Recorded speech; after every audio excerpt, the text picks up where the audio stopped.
안녕하세요. 오늘도 책수다 떨어보기 위해서 왔는데요. 오늘 소개해드릴 책은 에너지버스, 나는 초민감자입니다. 콰이어트라는 책입니다. 이렇게 세 권을 준비한 이유는 지금 2023년이 됐고, 그리고 2023년에서 내가 이루고자 하는 바를 이루고 싶어 하는 분들이 많잖아요. 저처럼. 그래서 제가 준비했는데 제가 에너지버스를 준비한 이유는 에너지버스대로 제 꿈을 그려보기 위해서예요. 그래서 에너지버스에서 이렇게 보면 앞에 있는 몇 부분이 에너지버스 룰이 나와요. 그리고 이 룰을 이용해서 내가 하나씩 하나씩 운영하고 싶은 거, 내가 이루고 싶은 것들을 버스에 비유를 해서 이 버스를 내가 운전하면서 내가 할 수 있는 것들을 이렇게 룰을 적어 놨습니다. 그래서 행동 지표죠. 인지행동 치료에서 중요한 건 내가 어떻게 계획을 짜고 실천하고 하는 것을 반복하는 습관 형성을 되게 중요하게 생각하는데, 이건 궁극적으로 내가 가진 꿈을 어떻게 이룰 수 있는지, 어떻게 이뤄가는지 차근차근 단계를 밟아가면서 실천해보자 하는 책입니다.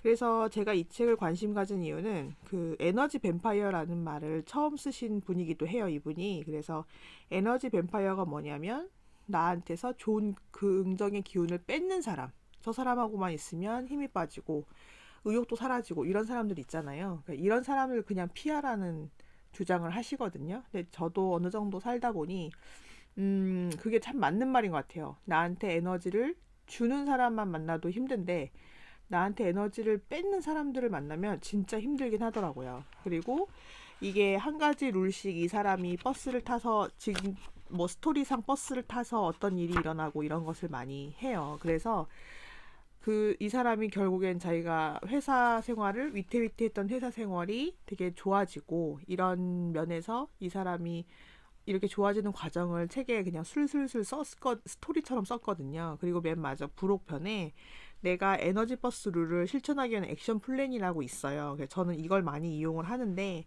제가 이거를 읽고 나서 바로 만들었던 게 드림북이에요.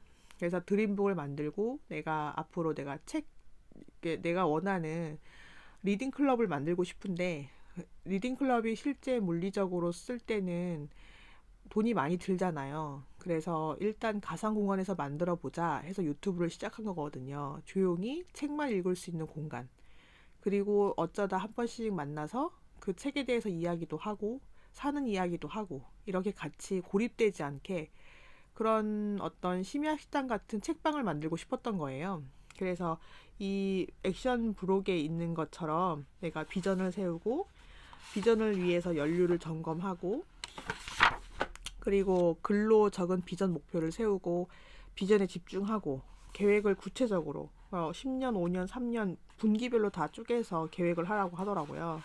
그런 계획도 생각날 때마다 드림 노트에 적고 있고 그리고 에너지 버스에 태우기부터가 실질적으로 이제 구상한 거를 실천하는 단계겠죠. 그래서 그런 단계를 이제 좀 있으면 걸쳐야겠죠.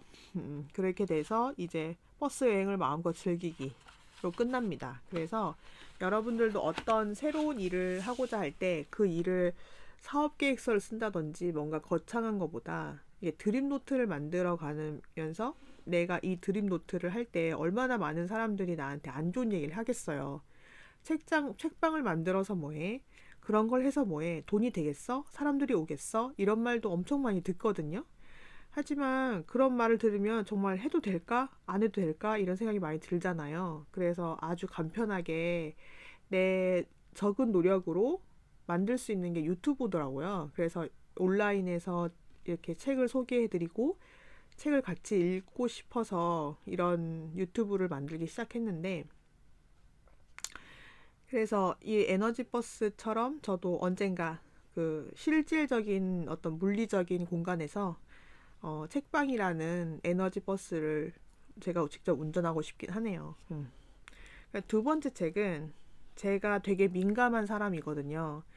남들이 못 보는 것도 보고, 남들이 느끼지 않는 것도 느끼고, 이런 사람이라, 예전에는 제가 민감하다고 얘기를 하면 사람들이 다 욕을 했던 것 같아요. 아, 너는 왜 그렇게 민감하니? 너는 왜 그러니? 이런 말을 굉장히 많이 들어서 되게, 뭐랄까?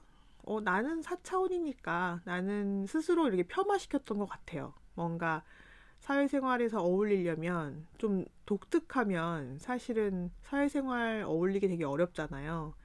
그래서 때로는 침묵으로 일관하기도 했고, 때로는 나를 표현 안 하고자 노력을 많이 했던 것 같아요.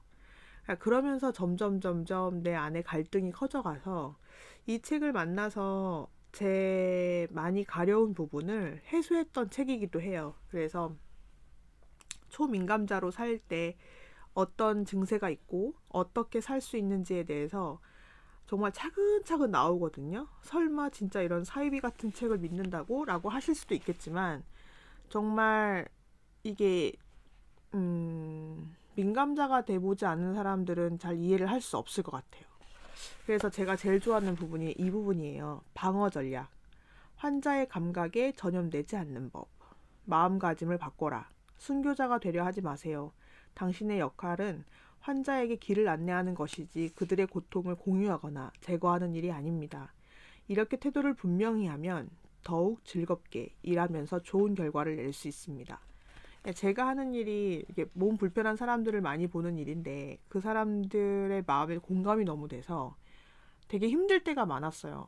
내일처럼 너무 힘들어서 이런 거를 방어 전략, 그러니까 감각에 전염되지 않는 법을 프로페셔널하게 지켜야 되거든요. 그리고 이제 당신과 환자가 다른 점을 세 가지 찾아보라.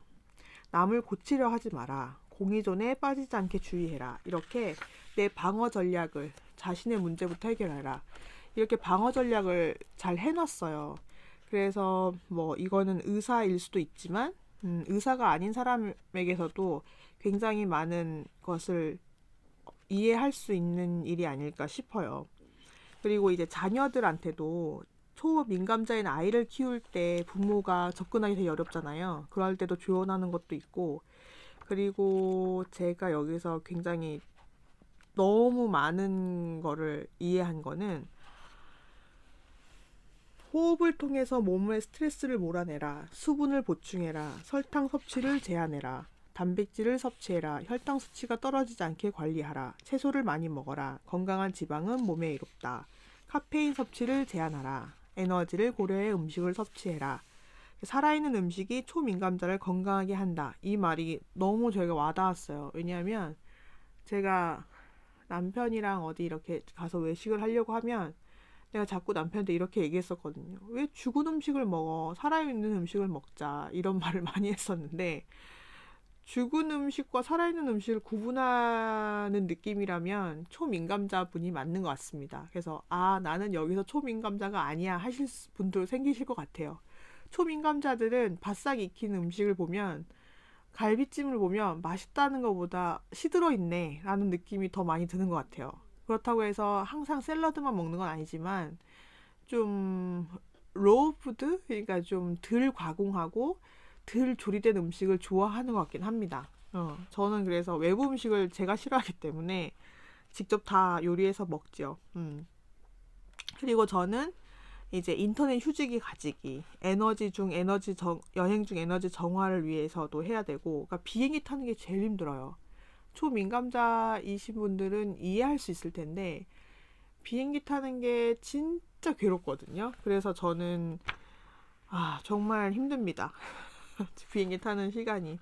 근데 이제 어떻게 해라, 이런 해로운 에너지를 어떻게 해라, 이렇게 많은 이제 조언을 해주는 책이기 때문에 저는 굉장히 도움을 많이 받았던 책이고, 내가 이렇게 공감각이 심각한 사람인 줄은 잘 몰랐던 것 같아요. 그래서 내가 왜 힘들었지? 하면서 공감을 너무 하면서 읽으면서 이 책의 어떤 중요한 부분들을 남편한테 읽어주고, 내가 이런 상태인 것 같아. 이 사람이 책으로 정말 잘 표현했던 것 같아. 되게 감사하게도 이런 말을 많이 하면서 책을 읽어줬던 것 같아요. 그래서 이 책도 초민감자이신 분들한테는 정말 적극 추천하는 책입니다. 세 번째 책은 콰이어트란 책인데요. 이 책은 수전 케인이 쓰신 책이고 제가 처음에 굉장히 도움을 많이 받았던 책이에요. 저는 외향과 내향이 중간에 있는 사람이에요. 그래서 외향적인 성격도 있고 내향적인 성격도 있고, 그리고 고등학교 때부터 제가 저를 PR하지 않으면 안 된다는 생각이 들어서 열심히 외향적인 척 했던 것 같아요. 그래서 여러 가지 여기 책에 나오듯이 내향적인 사람인데 외향적인 것처럼 가면을 쓰고 산 느낌이랄까? 그래서 그런 느낌을 많이 받았기 때문에 콰이어트라는 책은 그걸 되게 정리해 주는 것 같아요. 내향성, 외향성을 기초로 왜 이 세상이 외향적인 사람 위주로 설계되었는데, 그래서 내향적인 사람이 얼마나 많이 힘들게 살았어야 했는지에 대해서도 고찰을 하고, 그래서 이 내향적인 사람들이 어떤 면이 사회에서 좋은 점으로 부각이 되는지, 꼭 외향적이어야지 좋은 건 아니다 라고 얘기를 합니다.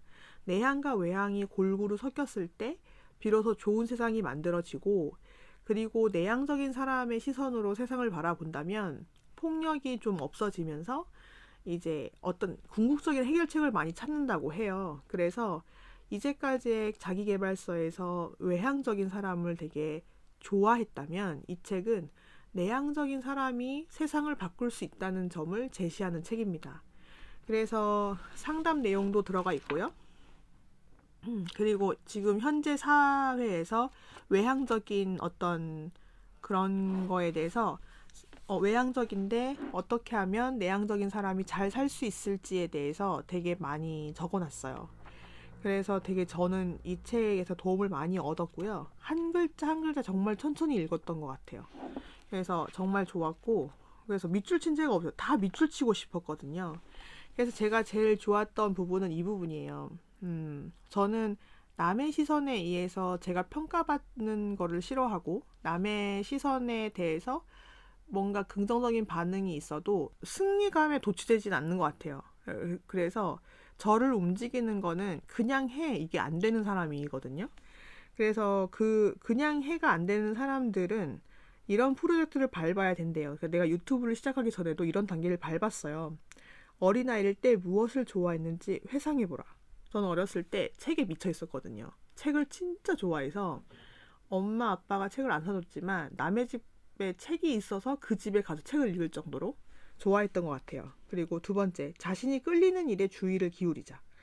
제가 제일 끌리는 일은 사회에 선의를 행할 때, 그래서 내가 아는 걸 남한테 나눠줄 때도 기쁘고, 내가 공부하는 걸 좋아하기 때문에 공부하는 거를 알리는 것도 되게 좋아하는 편이죠. 그리고 세 번째는 자신이 부러워하는 일에 주의를 기울이자 이래요. 그럼 SNS를 하면 이게 너무 극명하게 드러나지 않으세요? 제가 부러워하는 SNS를 팔로우를 엄청 하면서 행동은 하지 않지만 그들의 SNS의 피드를 보면서 만족감도 느끼고 어떨 때는 질투심도 느끼는 것 같아요. 그러니까 그 질투심 느끼는 거를 잘 보면 그 질투심이 이게 내가 원하는 거였대요. 그리고 그런 것을 추구하고 싶어 한다고 하더라고요. 그래서 그리고 회복 환경을 만들라. 회복 환경이란 말은 있는 그대로 돌아가고 싶을 때 가는 장소를 말해요. 그러니까 이게 내가 밖에서 막 강의를 하고 집에 돌아왔을 때, 혹 밖에서 사람들 만나서 일을 하고 나서 집에 왔을 때 충전하는 시간이 필요한 느낌이거든요. 그래서 그걸 말하는 것 같아요. 저 같은 경우에는 지금 책에 둘러싸여 있는데 조그마한 책상이 있는데, 이 책상에 앉아서 책 읽을 때 그런 기분이 나거든요. 방이 깨끗하지도 럭셔리하지도 않지만 그게 좋은 게 아니라 그냥 내가 앉아 있을 곳 한 켠이 마련되어 있다는 거, 그리고 그 안에서 나 혼자 오롯이 집중할 수 있는 공간이 있다는 게 저한테는 굉장한 회복 환경이거든요. 그래서 책을 읽음으로써 저는 회복 환경에 놓여져 있기도 하고, 그래서 하루 동안 받았던 스트레스를 많이 줄이는 것 같기도 하고요.